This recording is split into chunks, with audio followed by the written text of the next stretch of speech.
ये दरवाज़ों मेन दरवाज़े वाले लॉक हैं जो ऑटोमेटिक है।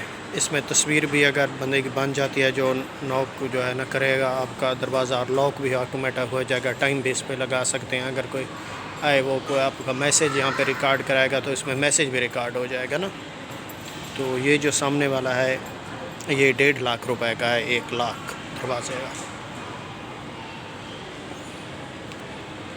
और ये जो है तकरीबन 1,25,000 का है।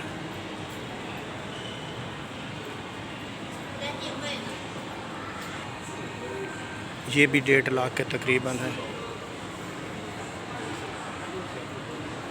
ये भी 1.5 लाख का है, बल्कि ये 1 लाख रुपए का है। और ये 1.25 लाख रुपए का है। मतलब यहाँ